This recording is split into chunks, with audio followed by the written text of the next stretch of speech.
next. We are going to pick up this story, front page of The Sun, been doing it all morning.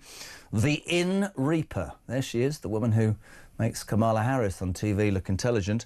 Rachel Reeves, Guinness up by 4p a pint, some tipples to be even weaker. We say a very good morning to Pete Collie, Landlord, Horseshoe Inn, round the corner. I've never been. Pete Collie, it's a dog's life, isn't it?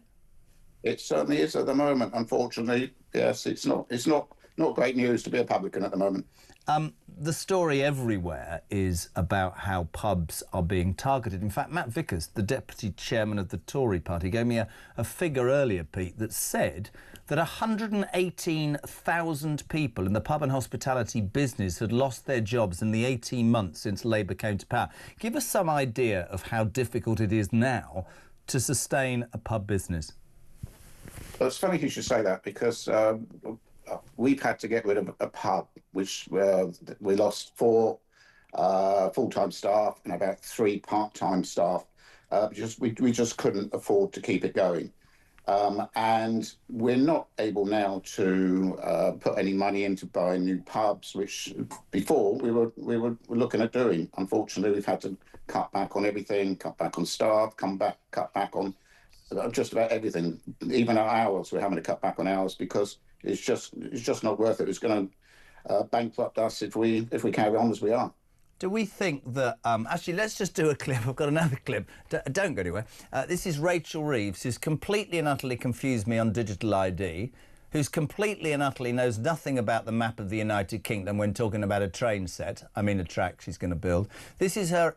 By the way, if you understand the pub situation, in about 2 minutes you won't. This is Thieves on Pubs. It is always sad when a business closes, especially a much-loved local business. But the business rates haven't come in yet. This is not that rates have gone up and now we're trying to find a solution. These changes are coming in April, so we've still got time to make sure that businesses need to plan, though, don't they? Right. Yeah, and people know that there is additional support coming. We've already put in £4.3 billion, so we weren't immune to these challenges, but a lot of extra money went in to support businesses during the pandemic, rightly so. It's not affordable to keep that temporary relief forever. It is good now that pubs and restaurants and bars and shops are open properly again, and so of course that temporary support does need to be unwound. Pete, does that make any sense to you as a landlord? No, she might as well have been speaking Swahili, to be honest with you. I know, they talk about, the thing that annoyed me from your point of view, from your business's point of view in the hospitality sector, is they talked about growth. I've always believed that the small business is the very lifeblood of growth, because you build something, you're aspirational, people get employed, and the place and the money sort of permeates down. Do you think there's a bigger issue with the Labour Party? Do you think they don't like the pub things? And by the way, also, have you banned the Labour Party from your pub yet? Yes, we have banned the Labour MPs. Not that they'd ever come in, I don't think, but although you don't know. OK, running a pub is almost the same as running a country. It's not. You just need to have the basics right. She unfortunately does not have any of the basics right. So she can say whatever she wants about, oh, I'm doing this, I'm doing that. But if you haven't got the basics right, it's never ever going to work. Most publicans could do her job in their sleep, because you have a certain amount of money coming in. You think, right, OK, I can only spend that a certain amount of money, and then that is what happens at the end of it. You either make a profit or you don't make a profit. Now with her, she's just chucking money. It's like, I seem to remember her when she was the shadow chancellor.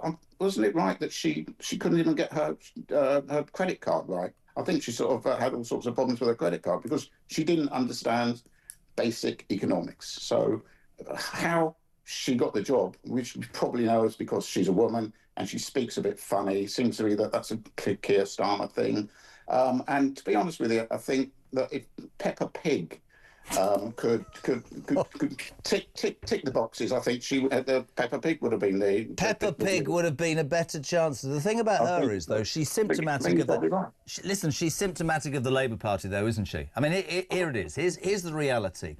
The Labour... You talked about what I call basic economics, which is, how I was brought up, you spend what you've got, and if you go over, you're in debt, right? This party has either printed money in the past, or it's which is why inflation was always 30% under Labour, or it spends more than we've got, goes cap in hand to the IMF, we end up skint, and we have another 10 years before we're back on our feet. Pete, you guys do an amazing job, though. I know the industry is being attacked by this government, but we thank you and keep at it. And I'm not banned, am I, from the horseshoeing? No, you're not banned, but you can certainly come in, Jeremy. We might even buy you half a larder. Good man. Well, a pint. That'd be tight. Pete Collie, Landlord, horse show in London. Thank you very much indeed. Pub pain. It's true. 118,000 people have lost their businesses, lost their jobs in that sector, the hospitality and pub industry, since this disgusting, it's just a devastating tax grab by Rachel Reeves. But when you look at her, when you listen to her, God, she confuses, doesn't she? Talk breakfast.